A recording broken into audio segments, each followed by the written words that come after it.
Queridos hermanos, buenas noches. Vamos a tener nuestra charla, vamos conectándonos. Vamos a tener la charla de formación sobre el Papa. Vamos a dejar unos minutos para que vayan conectándose y se vayan ubicando en sus butacas para esta charla de formación, preparándonos para la solemnidad de San Pedro y San Pablo. Vamos a hablar del Papa, quién es el Papa, cuál es su misión, y para ello he preparado el PowerPoint de los ricos, ¿no? No tengo el PowerPoint de los pobres, la pizarra, así que vamos a desarrollar esta charla que durará unos 40 minutos más o menos, y luego, si hay preguntas, también trataré de responder algunas preguntas.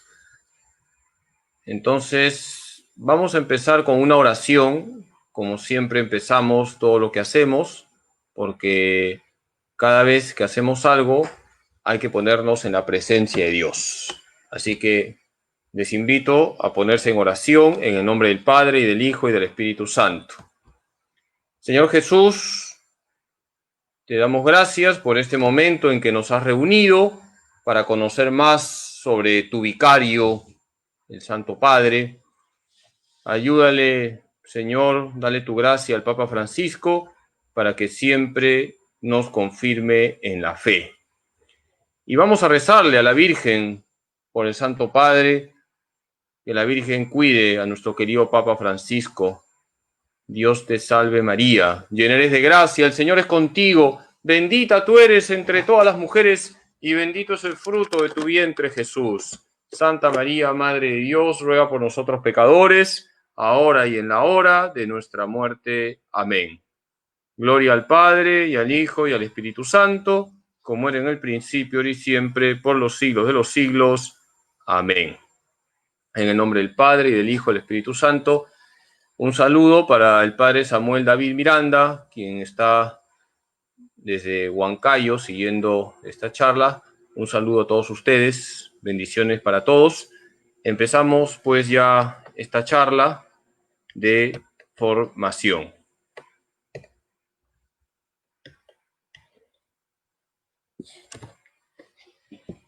El Papa, tú eres Pedro, y sobre esta piedra edificaré mi iglesia. Vamos a desarrollar esta charlita con preguntas-respuestas, haciéndolo muy sencillo. ¿De dónde viene la palabra papa? Del griego papas, que es una forma de llamar a un padre, papá, una forma cariñosa. ¿Qué significa papas? Significa papá, y hace referencia a la paternidad. Por lo tanto, la palabra papa es una palabra que tiene un origen griego. Papas es una forma de llamar a un padre, papá. Papá es algo mucho más cariñoso. Por eso esa relación con el Papa es una relación marcada por el cariño. Todo católico siempre tiene cariño al Papa. La palabra papas es una palabra griega, repito, y es una forma de llamar a un padre, papá. El Santo Padre, Francisco, es nuestro papá, que nos cuida, nos guía, nos acompaña, y por eso siempre hay que encomendarle en nuestras oraciones. Hace algunos años atrás me hicieron una broma, me dijeron: Padre Carlos, si cae una bomba en el Vaticano, ¿qué tendríamos? Uy, un desastre, Dios no lo quiera, dije. Tendríamos puré de papa, ¿no? Dios no lo quiera, ¿no? El papa, papas, significa papá. ¿Qué acrósticos se han hecho con la palabra papa? Algunos piensan que la palabra papa es un término artificial. No, papa viene de papas, pero se han hecho acrósticos con esta palabra papa.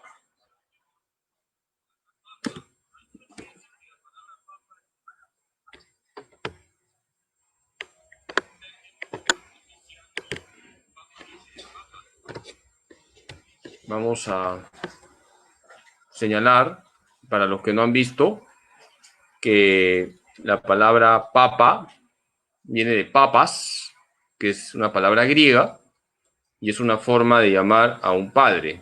Esto parece que no se enfocó bien. Entonces, la palabra papa viene de papas, y lo que les decía es que algunos piensan que esta palabra papa en realidad es artificial. No, no es artificial. Viene del griego papas, pero sí se han hecho acrósticos sobre la palabra papa. Están en latín. Petrus apostolus princeps apostolorum. Pedro, apóstol, príncipe de los apóstoles. Petri apostoli potestate accipiens, que significa el que ha recibido la potestad de Pedro apóstol. Repito, son acrósticos que se han hecho con la palabra papa. Petrus apostolus princeps apostolorum y Petri apostoli potestate accipiens, es decir, el que recibe la potestad del apóstol Pedro. Tenemos estos acrósticos que se han hecho con la palabra papa. ¿Quién es el papa? Es el sucesor de Pedro, es el obispo de Roma, es el vicario de Cristo en la tierra, es el romano pontífice. El papa es el sucesor de Pedro, no es el sucesor de Cristo, por si acaso. A Cristo no lo sustituye nadie. Cristo es la cabeza de la iglesia. El papa es un obispo. ¿Obispo de dónde? De Roma. Y el papa es vicario de Cristo en la tierra, el que hace las veces de Cristo en la tierra. Romano pontífice, romano porque es obispo de Roma, y pontífice viene de puente. El papa nos hace de puente con Cristo. Entonces, ¿quién es el papa? Es el sucesor de Pedro, es el obispo de Roma, es el vicario de Cristo en la tierra, es el romano pontífice. Sucesor de Pedro, repito, no sucesor de Cristo. Obispo de Roma, el papa es obispo de Roma, es un obispo. El papa es el vicario de Cristo en la tierra, el vicario es el que hace las veces de, pero no lo sustituye a Cristo. Y romano pontífice, romano, porque es obispo de Roma, pontífice significa puente. El papa es un puente. El papa no es el fin, es un medio, un puente para ir a Cristo. Esto ya lo expliqué. ¿Qué significa vicario de Cristo? El que hace las veces de Cristo. No sucede a Cristo no lo sucede nadie. Que quede claro. El Papa es el vicario de Cristo. ¿Qué significa vicario? El que hace las veces. Representante. Pero no es el que sucede a Cristo. ¿Quién es la cabeza de la iglesia? Cristo. Por eso la iglesia es indefectible. La iglesia es invencible porque su cabeza es Cristo. Aquí tenemos textos bíblicos que fundamentan el papado. No es necesario que se los aprendan de memoria, pero sí es importante que les suenen estos textos bíblicos que vamos a ver a continuación. A veces los hermanos evangélicos tratan de entrar en polémica y dicen, a ver, ¿dónde está en la Biblia lo del Papa? Pues aquí tenemos fundamentos bíblicos del papado. Vamos a comenzar a señalarlos y brevemente a explicarlos. Un primer dato muy importante es que siempre Pedro aparece primero en la lista, siempre. En la lista de los 12, ¿quién aparece primero siempre? ¿Quién? Pedro. En realidad se llamaba Simón y Jesús le cambió el nombre, le puso Pedro, con lo cual le estaba dando una misión, porque cambiar el nombre en la Biblia es dar una misión. ¿Qué hacen los 12 apóstoles en el cielo? Es una pregunta muy teológica. ¿Qué hacen los 12 apóstoles en el cielo? A ver quién me dice. Hacen una docena, ¿ya? Jesús designó a los 12, a Simón, a quien puso por sobrenombre Pedro, a Santiago, el de Zebedeo, etc. ¿Quién va primero en la lista? Simón Pedro. Aquí también tenemos en Hechos 1, 13, 14. Permanecían Pedro y Juan, Santiago y Andrés, y siguen los demás apóstoles. Todos perseveraban unánimes en la oración con María, la madre de Jesús. ¿Quién es el primero en ser nombrado? Pedro. Con lo cual ya nos está diciendo bastante la Sagrada Escritura. Pedro es el primero en la lista. Y la lista, por si acaso, no se hacía por orden alfabético, ¿ah? 6 días después tomó a Pedro, a Santiago, a Juan y los llevó aparte a un monte alto. Jesús tenía un especial cariño por Pedro, por Santiago y por Juan, el discípulo amado. Eran los 3 chocheras del Señor, para que me entiendan. Jesús amaba a todos sus apóstoles, pero tenía un especial cariño a Pedro, a Santiago y a Juan. Y cuando se habla de los 3, siempre se menciona primero a Pedro. Pedro, Santiago y Juan.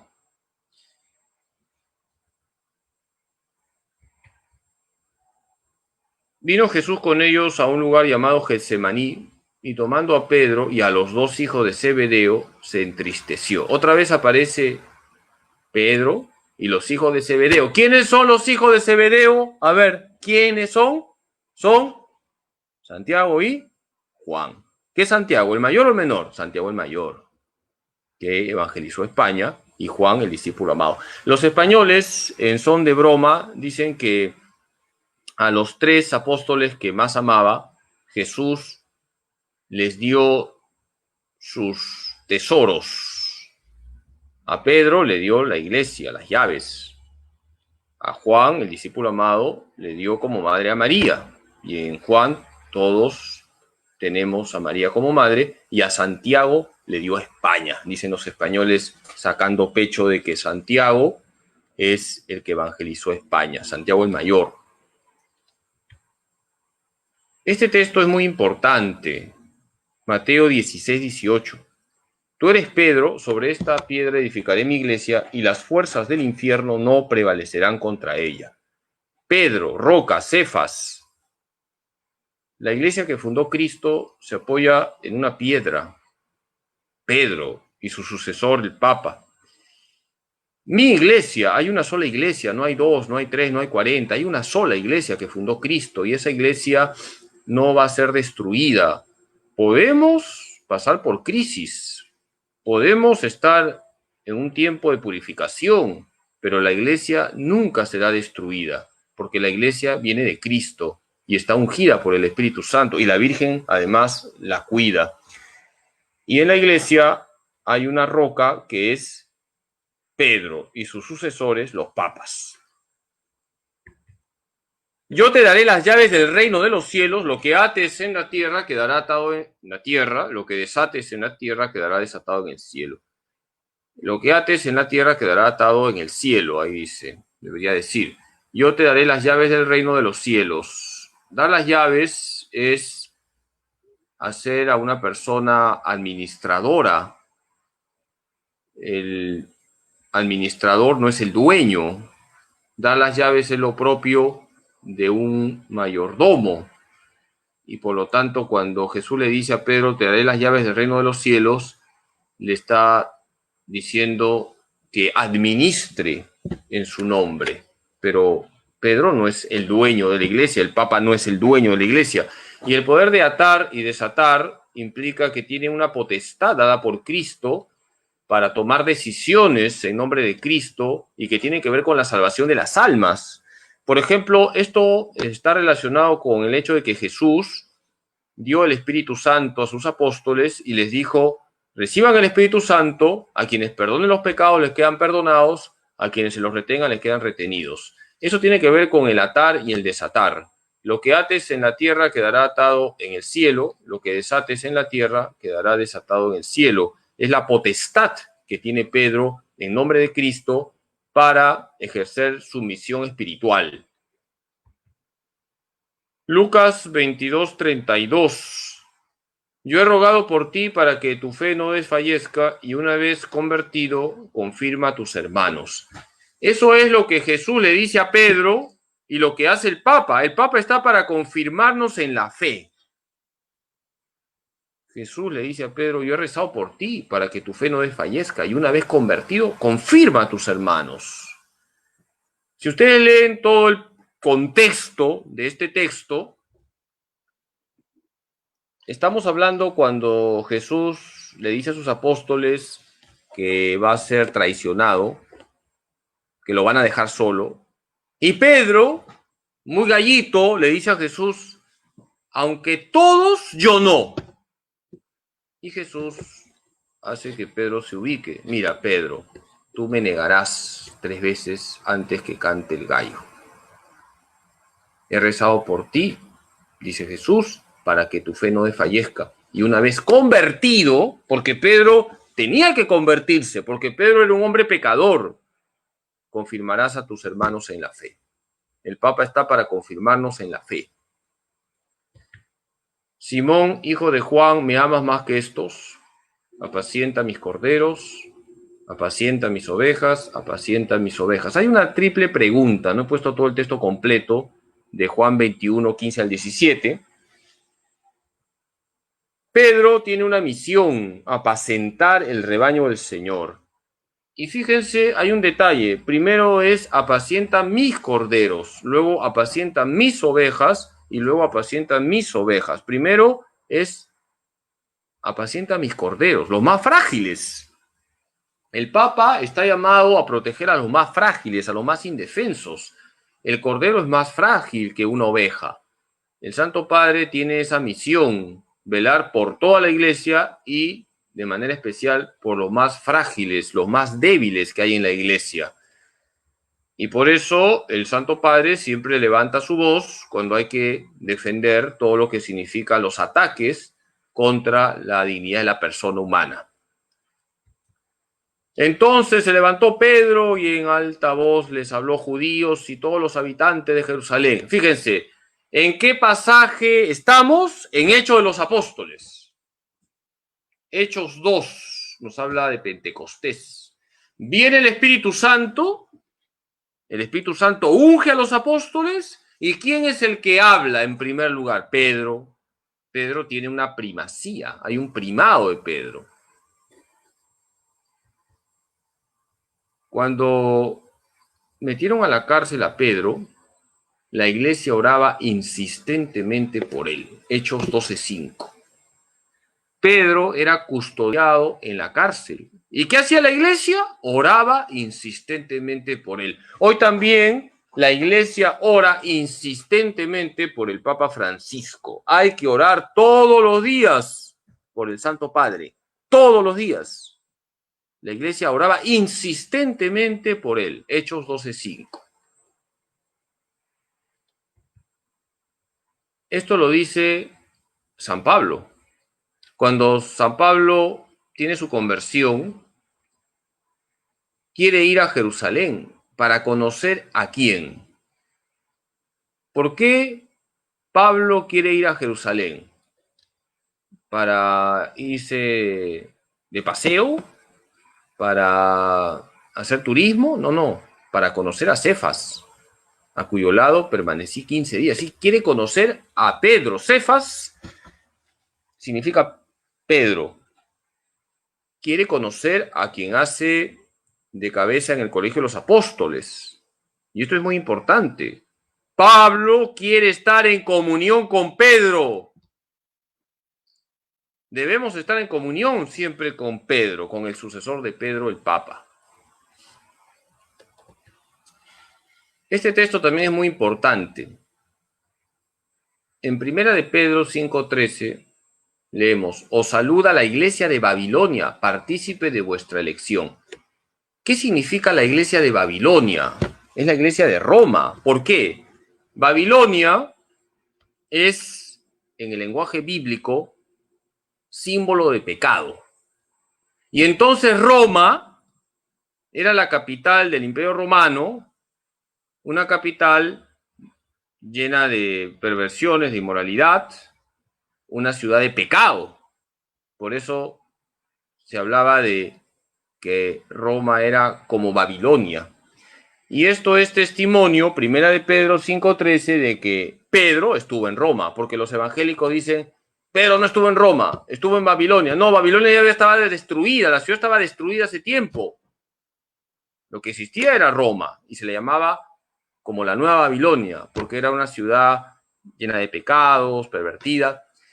Y Pedro saluda a los cristianos desde Roma, o saluda a la iglesia de Babilonia, partícipe de vuestra elección. Por lo tanto, Pedro estuvo en Roma y ahí fue martirizado, dice la tradición piadosa, que murió crucificado, pero cabeza abajo, porque no quiso morir como murió Cristo por humildad. Entonces, ya hemos visto los pasajes bíblicos. La gran mayoría de ustedes creo que está siguiendo las clases de teología. Entonces, lo primero siempre que es los textos bíblicos. Es lo primero. Vamos a los textos bíblicos para fundamentar el papado. ¿Quién hace siempre de cabeza en el colegio de los apóstoles? Pedro. ¿Quién está primero en la lista? Pedro. ¿Quién está siempre cerca de Jesús, junto con Santiago y Juan? Pedro. ¿A quién le dice Jesús, tú eres Pedro, sobre esta piedra edificaré mi iglesia y la fuerza del infierno no prevalecerán contra ella? A quien era Simón y le cambió por nombre Pedro. A él le dio las llaves del reino de los cielos, le dio el poder de atar y desatar. Le dijo que tenía que confirmar a sus hermanos, a nosotros. Le da la misión de apacentar el rebaño, la iglesia. Pedro, lleno del Espíritu Santo, comienza a ejercer su misión. Es el primero que predica, el primero que levanta la voz. La iglesia ora insistentemente por Pedro. Pablo va a Jerusalén porque quiere conocer a Pedro. Necesita estar en comunión con Pedro. Y Pedro saluda desde Roma. La iglesia de Babilonia es la iglesia de Roma. Bien, vamos a la tradición. Sobre todo vamos a fijarnos en el hecho de que tenemos desde los primeros siglos testimonios de la lista de los obispos de Roma, y estaba claro además que el obispo de Roma tenía el primado, es decir, el Papa es obispo de Roma, pero al mismo tiempo está por encima de los demás obispos. Eso siempre lo ha tenido claro la Iglesia, eso está testimoniado en la tradición. La tradición de la Iglesia nos lleva sobre todo a los padres de la Iglesia. Vamos a conocer qué han dicho algunos padres de la Iglesia. San Ignacio de Antioquía decía, la Iglesia de Roma preside en la caridad. Ignacio era obispo de Antioquía. Fíjense, San Ignacio era obispo de Antioquía. Y dice que la Iglesia de Roma preside en la caridad. Por lo tanto, el obispo de Roma preside en la caridad, está por encima. San Jerónimo decía, no sigo más primado que el de Cristo, por eso me pongo en comunión con Pedro. ¿Y quién es Pedro hoy? ¿Quién es Pedro hoy? El Papa Francisco. Porque esas palabras de Jesús que van dirigidas a Pedro se aplican a los sucesores de Pedro. De lo contrario, serían palabras muertas que no tendrían ya actualidad. San Ambrosio decía, donde está Pedro, ahí está la iglesia, no hay muerte sino vida eterna. Ahí donde está Pedro, ahí está la iglesia. No hay muerte sino vida eterna. El Papa es siempre un signo de unidad en la Iglesia Católica. San Agustín decía, Pedro por su naturaleza era simplemente un hombre, por la gracia un cristiano, por una gracia más abundante el primero de los apóstoles. Fíjese, Pedro era por naturaleza un hombre frágil, un hombre pecador, un hombre que negó a Jesús 3 veces, por gracia un cristiano, por gracia fue apóstol. Y por gracia más abundante, el primero de los apóstoles. Esto es de San Agustín. San Pedro Crisólogo, también padre de la Iglesia, decía, te exhortamos, venerable hermano, a que aceptes con obediencia todo lo que ha escrito el Santísimo Papa de Roma. No podemos tratar temas que afecten a la fe, sino en comunión con el obispo de Roma. Fíjense, Es un testimonio de los primeros siglos de San Pedro Crisólogo, un padre de la iglesia. Siempre hay que estar en comunión con el obispo de Roma. ¿Quién es el obispo de Roma? El Papa. ¿Quién es el Papa? El Papa es el sucesor de Pedro, el obispo de Roma, el vicario de Cristo en la tierra y el romano pontífice. Hay que estar siempre en comunión con el obispo de Roma. Por eso forma parte de la identidad católica la unión con el Papa. Si yo voy a una casa y me encuentro con una Biblia encima de una mesa, yo puedo decir, esa familia es evangélica, esa familia es católica o esa familia es ortodoxa, porque los evangélicos, los católicos y los ortodoxos tienen la Biblia. Voy a una casa y me encuentro con que hay una Biblia en la mesa y hay una imagen de la Virgen María. Esa familia puede ser católica, pero también puede ser ortodoxa, porque los católicos y los ortodoxos veneramos a la Virgen María. Los ortodoxos también lo hacen y tienen gran devoción a María. Si yo voy a una casa y me encuentro con una Biblia en la mesa, una imagen de la Virgen María y una imagen del Papa Francisco, definitivamente esa familia es católica, definitivamente. El Papa siempre es signo de catolicidad. Bien, vamos a ver a los santos sobre lo que han dicho con relación al Papa. Los santos han expresado siempre su amor al Papa, vicario de Cristo en la tierra. Siempre los santos han tenido un gran amor por el Papa. Santa Catalina de Siena decía que el Papa es el dulce Cristo en la tierra. Me viene a la memoria lo que decía San Ignacio de Loyola, fundador de los jesuitas. Él también hablaba de la obediencia al Papa. Es más, los jesuitas tienen el cuarto voto, la obediencia al Papa. Hoy estamos celebrando la memoria de San José María Escrivá. Decía, el amor al romano pontífice ha de ser en nosotros una hermosa pasión, porque en él vemos a Cristo. Hay que ver en el Papa a Cristo. El Papa es un ser humano, tiene sus debilidades, sus fragilidades, como todos, pero es el Papa y hay que ver en él a Cristo. Muy bien, vamos entonces a preguntarnos, ¿qué verdades de fe hay que afirmar con relación al Papa? El Papa es infalible cuando enseña ex cátedra. No es infalible siempre, por si acaso. Es infalible cuando enseña ex cátedra. Ya explicaremos esto. ¿Qué significa ex cátedra?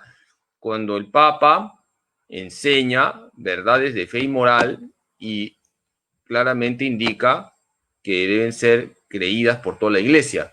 Y además el Papa tiene el primado de jurisdicción. Es decir, aquí hay dos verdades. Que el Papa es infalible cuando enseña ex cátedra, esto implica verdades de fe y moral, y el Papa tiene el primado de jurisdicción. Vamos a explicar estos dos puntos, porque seguramente le sonará a chino, no hay ningún problema, por eso estamos para explicar esto de ex cátedra y esto de el primado de jurisdicción, con qué se come padre, ¿no? Vamos ahora a explicar. ¿Qué significa la infalibilidad del Papa? No se equivoca cuando define verdad de fe y moral. El Papa no se equivoca cuando dice esto es una verdad de fe, esto es una verdad de moral. Por ejemplo, Pío IX, lo he mencionado 1000 veces, definió el dogma de la Inmaculada Concepción. Es una verdad de fe, ahí no se equivoca el Papa.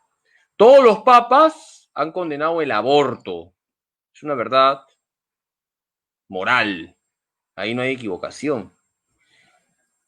Para que haya infalibilidad, debe hacerlo como papa, no como opinión personal. El papa puede equivocarse cuando da una opinión personal, pero cuando como papa define verdades de fe y moral y lo hace de forma explícita, es decir, con un documento indicando que debe ser creído por todos, ahí no se equivoca. Por tanto, para que me entiendan, ¿cuándo se da la infalibilidad del Papa? Cuando define verdades de fe y moral, cuando lo hace como Papa, no como teólogo, no como una opinión personal, y cuando de forma explícita señala que eso tiene que ser creído por todos a través de un documento. El Papa puede equivocarse, repito, en opiniones personales o puede tener incluso imprecisiones. Está claro que no es lo ideal, pero es un ser humano, puede tener imprecisiones también en algunos textos, algunas enseñanzas, no es lo ideal, pero no hay que escandalizarse, el Papa es un ser humano. Pero cuando el Papa enseña verdades de fe y moral y lo hace como Papa, y además de forma explícita, a través de un documento indicando que esto debe ser creído por todos, entonces ahí no hay equivocación. Si el Papa dice, por ejemplo, lo dijo Pío XII en un documento, que la Virgen Santísima está en el cielo en cuerpo y alma, es asunta al cielo en cuerpo y alma, y no hay equivocación, es una definición ex cátedra. En temas de fe y moral se aplica la infalibilidad, en otros temas no. Si el Papa dice que el mejor equipo del Perú es la U, se equivoca. Si el Papa dice que el mejor equipo del Perú es la Alianza, se equivoca. Si el Papa dice que el mejor equipo del Perú es el Cristal, ahí no se equivoca. A ver, ¿por qué les he puesto este ejemplo? Porque en temas de fútbol se puede equivocar, en temas de comida se puede equivocar, en cuestiones que no son de fe y moral puede haber imprecisiones o equivocaciones. Inclusive cuando son temas de fe, no todo lo que afirma el Papa está al mismo nivel, porque él puede hacer comentarios también sobre temas de fe como comentarios personales, entonces tampoco eso tiene que ser considerado como un dogma de fe, es una opinión que hace a un determinado tema de fe también. ¿Qué significa el primado de jurisdicción del Papa? El Papa es cabeza del colegio episcopal. El colegio episcopal es el colegio de los obispos, es decir, el conjunto de todos los obispos. El Papa es la cabeza. Y la potestad del Papa está por encima de los demás obispos, porque el Papa también es un obispo. ¿Obispo de dónde? De Roma. Entonces la potestad del Papa está por encima y por eso puede intervenir en cualquier jurisdicción sin pedir permiso. Eso no pasa con los otros obispos. El obispo de Chiclayo tiene jurisdicción en Chiclayo. El obispo de Tangamandapio tiene jurisdicción en Tangamandapio. En cambio, el Papa tiene jurisdicción en toda la iglesia y puede intervenir en cualquier iglesia particular. Y de hecho lo ha hecho. De hecho, lo ha realizado. Por ejemplo, en casos graves que han ocurrido dentro de la iglesia, el Papa ha intervenido directamente sin necesidad de pedir permiso, porque tiene el primado de jurisdicción. Y ese primado de jurisdicción es un poder para servir a la iglesia. El Papa no interviene porque le da la gana en el sentido de que es un capricho, no, interviene para servir a la iglesia. Porque ve que hay una necesidad, interviene. Por lo tanto, recordemos que el Santo Padre tiene la infalibilidad cuando enseña es cátedra, verdades de fe y moral, y el Papa tiene el primado de jurisdicción. ¿De acuerdo? ¿Cuándo comenzó a objetarse el primado del Papa? Cuando vino la ruptura con la Iglesia Ortodoxa, el año 1054, y luego la ruptura que trajo el protestantismo, Lutero, Calvino, Enrique VIII. O sea que hasta el siglo XI todo era pacífico. Las iglesias dispersas por todo el mundo aceptaban el primado del Papa, pero cuando vino la ruptura con la Iglesia Ortodoxa ya no. Los ortodoxos hoy en día no aceptan que el Papa tiene un primado de jurisdicción. Dicen que el Papa es un obispo más, con un cierto primado moral, digamos. Y luego vino Lutero, Calvino, Enrique VIII, ya fueron más radicales en el sentido de que ni siquiera reconocen que el Papa es obispo y además no tiene ningún vínculo con el Papa, por lo menos los ortodoxos reconocen que es obispo de Roma. ¿Qué ataques son los más frecuentes contra el Papa? Esto también es actual. El dinero del Vaticano, el anticristo, el poder que tiene, los antitestimonios de algunos papas, la ruptura, conservador, progresista, todo eso que estoy poniendo por si acaso es lo que yo he escuchado en mis 16 años de sacerdote. Y he escuchado en taxistas, en evangélicos, El Papa es rico, el Papa es el anticristo, el Papa tiene poder, ha habido papas corruptos. Todas esas cosas hay que saber también explicarlas. O algo que a mí me molesta bastante, ¿no? El Papa de ahora es progresista, el Papa anterior fue conservador. Eso es utilizar categorías políticas y contaminar la fe. No usemos esas categorías, por favor. Vamos a explicar esto. A ver, ¿qué responder ante el dinero del Vaticano? Esto ya me parece disco rayado en algunos que se dedican a criticar y criticar y criticar. El Papa no es dueño del Vaticano, como el presidente Vizcarra no es dueño del Palacio de Gobierno ni es dueño de la Plaza de Armas. El Vaticano es patrimonio cultural. El Vaticano es un patrimonio de la humanidad. Y además el Papa es uno de los que hace más donativos en el mundo, por eso está la colecta Domum. El Papa no es un millonario, el Papa vive en un departamento, ciertamente tiene lo necesario para vivir, y eso no es pecado, porque hay que tener lo necesario para vivir, hay que vivir con dignidad. Y muchos dicen, ¿y por qué no vende todo el Vaticano y lo da a los pobres? Eso es populismo. Eso es hablar por hablar. Cuando alguien me dice eso, a ver, ¿por qué el Papa no vende la plaza de San Pedro y lo da a los pobres? Yo le digo, ¿por qué no vendes tu carro? Tú das el ejemplo. A ver, vende tu carro, da la plata a los pobres, comienza tú dando ejemplo. No, pues no, eso yo me lo gano con mi trabajo. Oye, el Papa no es dueño del Vaticano. Y además, si vendiese la plaza de San Pedro, eso lo compra un rico. O sea, el rico se va a beneficiar. Un rico lo compra. Y dar la plata a los pobres es populismo. No se trata de dar la plata a los pobres, se trata de generar fuentes de trabajo, de formar a la gente, de cambiar los sistemas corruptos. De eso se trata. Eso de que el Papa es rico es mentira.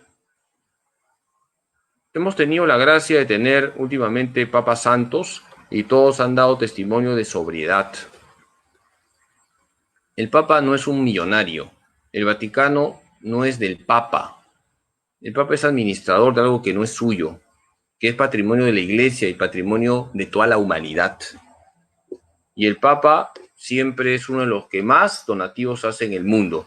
Por ejemplo, cuando hubo el terremoto aquí en el Perú, ustedes recordarán lo que pasó en Ica, en Pisco, el Santo Padre de entonces, Benedicto XVI, hizo un gran donativo, ayudó.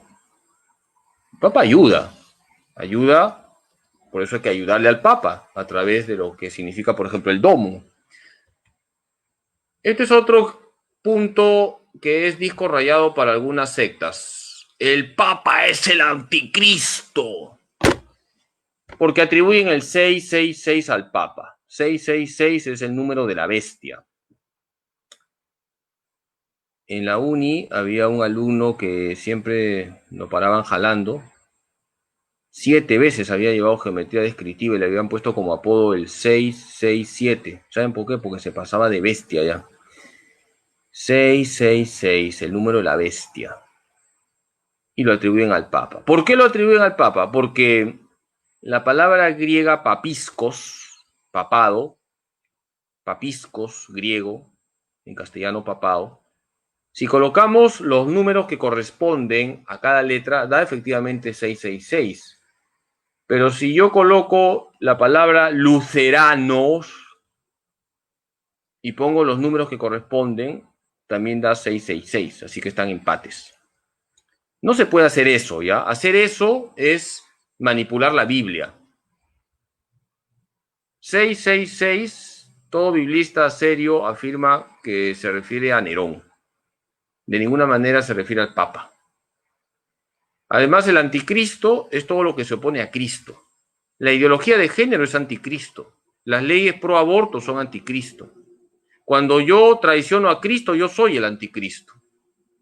Por lo tanto, decir que el 666 es el Papa es una interpretación errónea del género apocalíptico. Ningún biblista serio que ha estudiado años dice eso. Eso lo dicen las sectas que lamentablemente, y no es insultarlas, tienen mucho de fanático.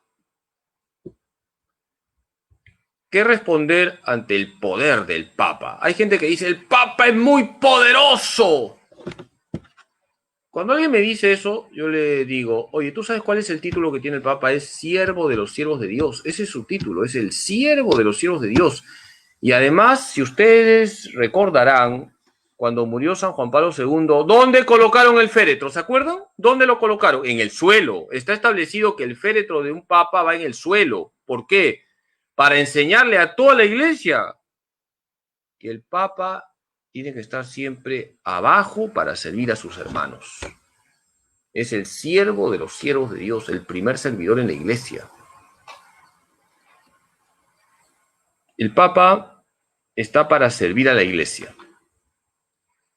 Y sería bueno que algún día entráramos a la agenda del Papa, por lo menos con la imaginación, para darnos cuenta que no para, desde que se levanta hasta que se acuesta. Está sirviendo, no para.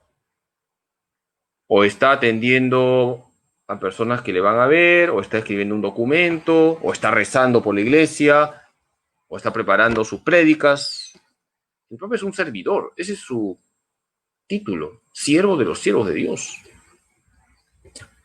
¿Qué responder ante los papas escandalosos? Que en la iglesia hay de todo.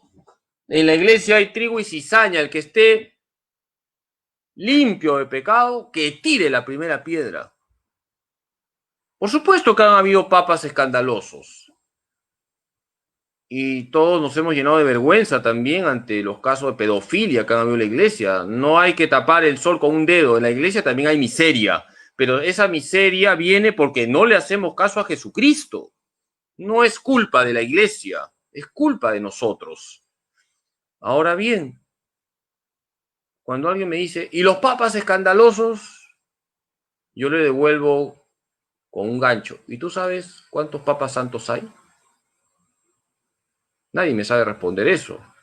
¿Sabes? 83 papas santos y 9 que son beatos. Entonces, oye, te fijas en lo malo, ¿por qué no te fijas en lo bueno? ¿Por qué te fijas solamente en las manchas? O sea, hay 83 papas que son santos. ¿Es correcto decir que un papa es conservador, progresista? Es erróneo porque se usan categorías políticas. Y cuando se usan categorías políticas para temas de fe, se contamina la fe. Los periodistas, yo respeto a los periodistas y no se trata de irse en contra de ellos, pero también hay que decir que hay una gran ignorancia con relación a la iglesia. Usan estas categorías y dicen, por ejemplo, San Juan Pablo II fue conservador, Benedicto XVI fue conservador, Francisco es progresista. Esa es una gran ignorancia. Ya me estoy enojando, ¿ah? La iglesia no es ni conservadora ni progresista. En la iglesia se conserva la fe, la moral. Y también vamos progresando, porque vamos profundizando en la fe, vamos explicando mejor la fe y vamos caminando también con el pueblo de Dios. No se trata de ser conservador o progresista, se trata de conservar la fe, la moral, y también progresar en lo que hay que progresar. Pero progresar no es permitir el aborto, progresar no es permitir que los homosexuales se unan en un supuesto matrimonio, progresar no es divinizar la naturaleza, eso no es progresar, eso es retroceder al paganismo. Por lo tanto, es incorrecto decir, este papa es conservador, el otro es progresista. No, en la iglesia hay novedad en la continuidad, no hay ruptura. No hay ruptura. Cuando hay ruptura, eso no es católico. En la fe hay continuidad, pero también hay novedad porque se va profundizando más, se va viviendo mejor la fe o se están marcando matices que antes no se marcaban. Es que cada papa es cada papa. El papa San Juan Pablo II era polaco. Como polaco, le gustaba la salchicha polaca. El papa Benedicto XVI, como buen alemán, tomaba un vaso de cerveza. He dicho un vaso nada más, ¿eh? Y al Papa Francisco le gusta la parrillada, pues como argentino. Cada uno es cada uno. Y no está bien comparar. Y es totalmente contrario a lo que enseña la Iglesia decir que este Papa es progresista y va a permitir ahora, y comienza todo el rollazo que ya sabemos, ¿no? Ahora van a permitir que los divorciados comulguen. Un momentito, no se puede permitir eso porque va contra la palabra de Dios, y ningún Papa puede ir contra la palabra de Dios. Entonces esto es importante también porque existe ese chip en algunos de hablar inmediatamente conservador, progresista. Y esto no puede aplicarse a lo que son los papas. Los papas están para confirmarnos en la fe. La fe hay que conservarla, pero también se puede progresar en el conocimiento de la fe, pero es un progresar que no es progresismo. Porque el progresismo suena a mundanidad, a diluir el evangelio con las modas del mundo. Como el conservadurismo significa algo congelado. El conservadurismo es congelado y el progresismo es mundanidad, es diluir el evangelio con las modas. Entonces ni conservadurismo ni progresismo. Novedad en la continuidad. Continuidad en la fe, en la moral, y novedad porque podemos vivir mejor nuestra fe.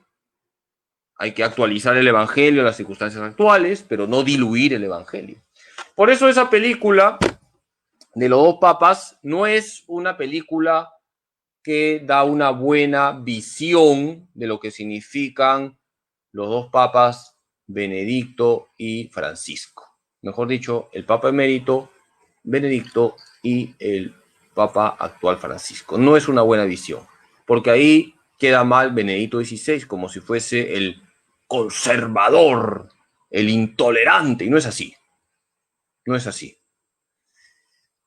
Ahora también aclaro que el Papa Francisco tiene un estilo propio que te puede gustar o no te puede gustar, pero queremos al Papa, rezamos por él, y si uno piensa que hay algo que no está bien, uno no lo coloca pues públicamente, ¿no? Hay medios también para poder aconsejar o corregir a un Papa. También se le puede aconsejar y corregir a un Papa, por si acaso, ¿ah? No es el Papa intocable en ese sentido. Para eso están, por ejemplo, los obispos que lo apoyan en el sentido de que tienen que ser aquellos que le ayuden a gobernar. Está la curia, pero siempre tiene que haber un gran cariño por el Santo Padre, un gran cariño y nuestra oración por él. No es fácil gobernar la Iglesia. Él lleva una carga muy pesada, una cruz muy pesada, y no todo lo que hace pues es infalible, ya se los he dicho.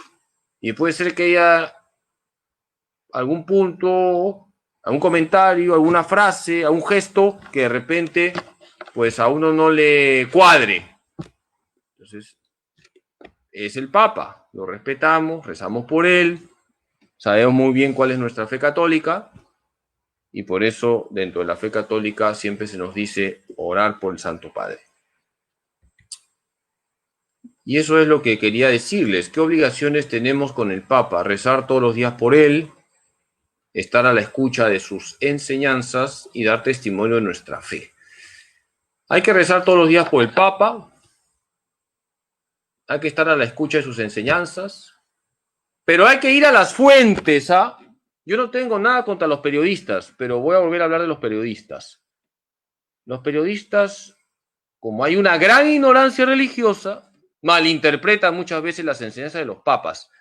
Cuando Benedicto XVI estuvo en México, como era tiempo ordinario, celebró con casulla. ¿De qué color? A ver, si es tiempo ordinario, verde.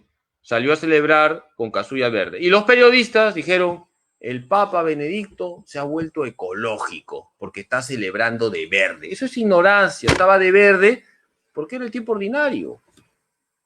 Y cuando Benedicto XVI estuvo en Camerún y le hablaron de los preservativos, el Papa con claridad dijo que eso es incorrecto. Y cuando le dicen, y si la persona es promiscua y además no tiene fe y no va a obedecer las normas morales Entonces Benedicto XVI dijo, si es una persona promiscua y es así su caso, pues hay que buscar el mal menor. Entonces, bueno, pues el mal menor es que use eso que están diciendo. Pero eso no significaba que el Papa estaba dando pase al uso de preservativos, como dijeron los periodistas, ¿ya? Entonces, hay que ir a las fuentes. Para eso están, pues, las páginas oficiales. El Papa Francisco, por si acaso, sí ha hablado contra el aborto. Ha dicho que el aborto es como sicarios con guantes quirúrgicos. Ha usado esa imagen. Sicarios con guantes quirúrgicos. Y ha hablado de la ideología del género como colonizaciones mentales. Y ha hablado del feminismo radical, que es un machismo con faldas. Lo que pasa es que el lenguaje del Papa Francisco es más coloquial, no es un lenguaje teológico como Benedicto XVI. Y entonces vuelvo a lo que ya les he dicho, cada papa es cada papa, cada papa es cada papa. Y el que está ahora en la sede de Pedro es el Papa Francisco. Y tenemos que rezar por él todos los días, escuchar lo que nos dice a través de sus homilías, sus escritos, y dar testimonio de nuestra fe. Pobre Papa, todos los días le llegan problemas. Y aquí voy a hacer un mea culpa, y los sacerdotes somos los que muchas veces le cargamos más la cruz al Papa. Todos hemos sido testigos de esos pecados graves, en el sentido de que hemos escuchado las noticias de pedofilia. Eso, pues, al Papa le ha generado como que le clavaran en el corazón con una daga. O sea, hay que dar testimonio. Si damos testimonio de nuestra fe católica, ya estamos ayudando al Papa en su gobierno de la Iglesia. Qué importante es que nos esforcemos por la santidad. Si tú y yo nos portamos bien y somos fieles a Cristo, ya hay 2 cruces menos que tiene que cargar el Papa Francisco. ¿Qué es lo que dice el Papa? Siempre recen por mí porque lo necesito. Y ahí va un saludito del Papa Francisco para todos los que están viendo esta charla. He tomado esta foto con mi celular último modelo, marca china, Changchito, ahí está. El Papa quiere oración. El Papa quiere oración. No se olviden, orar por el Papa. Por eso, en este momento les invito a que juntos hagamos esta oración. Vamos a rezar así. Oh Dios, pastor y guía de todos los fieles, mira con benevolencia a tu siervo, nuestro Santo Padre, el Papa Francisco, que has querido poner a la cabeza de tu iglesia. Concédele, te pedimos la gracia de que edifique tu iglesia con sus palabras y su ejemplo de buen pastor, y que de esta manera llegue a la vida eterna con todos nosotros, tu rebaño. Te lo pedimos por Cristo nuestro Señor. Amén.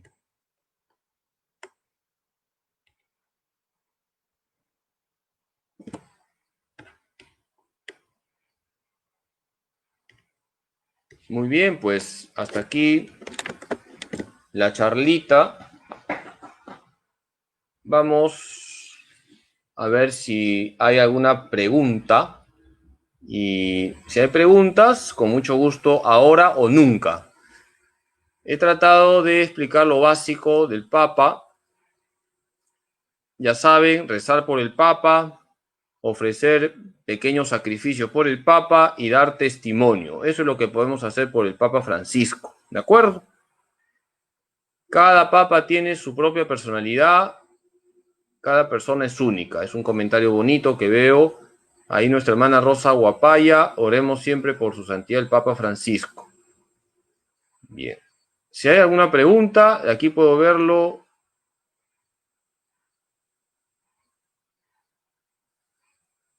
A ver, ¿alguna pregunta o nada? ¿Todo está claro o nada está claro? El Papa Francisco es hincha de un equipo también celeste, San Lorenzo. ¿Ah? Así que el cielo es celeste, no se olviden. ¿Ah?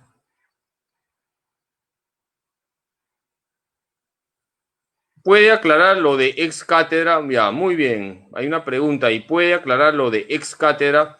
Una enseñanza ex cátedra es una enseñanza en la que hay un documento donde el Papa dice esto tiene que ser creído por toda la iglesia. Tiene un documento donde el Papa diga esto que voy a decir, todos tienen que creerlo. Y es además una enseñanza ya sea de fe o de moral. Tiene que ser una enseñanza de fe o moral y además con un documento donde se diga esto que voy a decir, esto tiene que ser creído por toda la iglesia. ¿Cuál ha sido la última enseñanza ex cátedra? ¿Cuál ha sido? La de Pío XII, con un documento que es Munificentissimus Deus, el año 1950.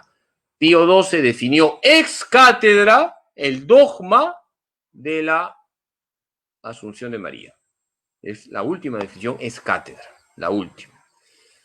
¿Por qué los protestantes son tan reacios de creer en el Papa y los sacerdotes? Por ende, los sacramentos. Bien, es la señora Helen, de aquí mis saludos. Bueno, porque los protestantes piensan que el Papa sustituye a Cristo y no es así. Como también los protestantes creen que la Virgen María oscurece a Cristo y no es así. O sea, el tema es cristológico y eso hay que explicarlo. Hay que explicar a los hermanos evangélicos que el Papa no sustituye a Cristo, es servidor de Cristo, es siervo de los siervos de Dios. ¿De acuerdo? El Papa, por lo tanto, no está en el lugar de Cristo, es vicario de Cristo. Es vicario de Cristo, el que hace las veces de Cristo. Ahí hay una pregunta interesante. ¿Está bien decir Papa emérito o mejor decir obispo emérito de Roma? Teológicamente es mejor decir obispo emérito de Roma, pero el mismo Papa Francisco llama así a Benedicto y el mismo Benedicto antes de renunciar dijo que iba a quedar como Papa emérito, así que si ya lo dijo el mismo Benedicto XVI que así se le tenía que llamar, pues queda ahí, aunque lo mejor sería obispo emérito de Roma. Bien, dice Carlos Martín Farfán, una vez un no católico habló sobre un texto donde San Agustín afirma que la roca no es Pedro, sino Cristo. Bueno, hay que leer bien ese texto y darnos cuenta que ahí la roca es Pedro, no es Cristo. Porque Jesús le dice, tú eres Pedro y sobre esta piedra edificaré mi iglesia. Pero los evangélicos o algunas sectas dicen que Jesús hizo así, tú eres Pedro y sobre esta piedra. O sea que tenían un video ahí. Así dicen algunas sectas, que Jesús cuando estuvo con Pedro le dice, tú eres Pedro y sobre esta piedra. O sea, Jesús movía así el dedo. A ver, muéstrame el selfie, muéstrame la foto, muéstrame el video que Jesús hizo así. No, pues, eso es deformar el texto sagrado. Jesús le dice a Pedro, tú vas a ser la piedra. Sobre esta piedra edificaré mi iglesia. Bien, pues veo que ya no hay más preguntas. Voy a coger otra pregunta. ¿Un agnóstico qué significa? Pregunta Yodel Salazar. Agnóstico es el que ni afirma ni niega la existencia de Dios. El ateo dice, Dios no existe. El agnóstico dice, no sé si existirá, no sé.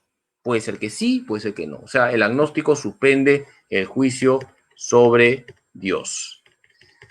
Vamos a responder dos preguntas más. A ver, padre Carlos, la hermana Marta Chumpitaz, usted mencionó que el aborto era sicarios con guantes quirúrgicos. La ideología de género, ahí está preguntando, ¿qué dijo? La ideología de género coloniza las mentes, lava cerebros. Y además, el Papa Francisco dijo que el feminismo es machismo con faldas, ¿ya? ¿Qué más? Otra pregunta. Todos los que están comentando y están comentando con palabras tan bonitas la charla se van a ir al cielo sin pasar por purgatorio. Dice, ¿el Vaticano apoya hospitales en África? Claro que sí, claro que sí. Después, bien, a ver, la última pregunta de Luis Sudario Orellana, ¿lo conocen? Padre, buenas noches. En mi barrio hay una señora que no sé de qué religión será o creencia, pero cree en Cristo Salvador, que Cristo Jesús es el Salvador, que la sangre de Cristo la protege y todo eso, pero no cree en la Virgen, no cree en los santos y menos en el Papa. Yo le digo, señora, le voy a dar las citas bíblicas que dice que Pedro es la piedra sobre la que Cristo edificó su iglesia y el que poder del infierno no podrá contra ella. Bueno, muy bien, pues acá está comentando lo que está haciendo. Desde aquí te bendigo, sigue haciendo tu apostolado y trátala con cariño a esa señora, ¿ya? Aprovecho tu comentario, Lucho, para decirte que cuando dialogues con gente que no comparte tu fe, es muy importante la amabilidad. Por ahí se empieza. No hay que pelearse, hay que sonreír, decir hermano, hermana, Dios te ama, Dios te bendice y explicar nuestra fe con argumentos bíblicos, como muy bien está señalando, para que sepan que todo lo que creemos nosotros los católicos está en la Biblia. Nosotros no hablamos por hablar, todo lo que hablamos con relación a nuestra fe católica está en la Biblia. Y eso hay que decírselo a esa persona con caridad, con amabilidad. Dice el Papa, hay acá unos comentarios ya más polémicos. Dice, ¿por qué hay sacerdotes que se atreven a denunciar al Papa? O el Papa, ¿por qué no excomulga al cura James Martin, que dio su apoyo a los LGTB? En fin. Bueno, como he dicho, si hay cuestiones que ha hecho el Papa, o comentarios, o gestos, por ejemplo, muchos han criticado cuando estuvo con Evo Morales y le recibió ese crucifijo que en realidad era la hoz y el martillo, son cuestiones que no están dentro de la infalibilidad. El Papa también se puede equivocar. El Papa no es impecable, por eso necesita nuestra oración. Necesita nuestra oración. Y también podemos hacer nosotros juicios, a veces que sería bueno que no los comentemos públicamente sobre algunas cuestiones que ha pasado con el Papa Francisco, ¿no? Algunos hablan de lo que pasó con ese rito que hubo en el siglo de la Amazonía. Bueno, pues recemos por el Papa, porque también hay que decir que quienes están a su alrededor tienen que asesorarle bien. Hoy estamos celebrando la memoria de San José María. San José María decía, hay que rezar por el Papa y por sus colaboradores. Porque los colaboradores también tienen que ser personas que le ayuden a gobernar. Y puede ser que algunos colaboradores no le ayuden y por eso hayan algunas cuestiones que nos puedan sorprender porque como que no están edificando la fe de los fieles. Por eso hay que rezar por el Papa y también por sus colaboradores. ¿De acuerdo? Bien. Acá dice nuestra hermana María Luisa Hidrigoro, padre, cuando ofenden a la Virgen da gana de estamparlos. La hermana es boxeadora, quina malpartida, ¿no? Ya. Bueno, bendiciones, hermanos, y ahí lo dejamos. Orar por el Papa, orar por el Papa, orar por el Papa. El Papa Francisco es el Santo Padre, es el vicario de Cristo en la tierra. Hay que estar unidos a él y él necesita nuestra oración, nuestra oración. Y si hay algo que no nos cuadra, no se está publicando, no se está haciendo una montaña, conversa con un sacerdote o reza más, ofrece un sacrificio, etcétera. Eso es lo que más ayuda, más que la crítica, ¿ya? Y no se olviden, la iglesia es indestructible por Cristo.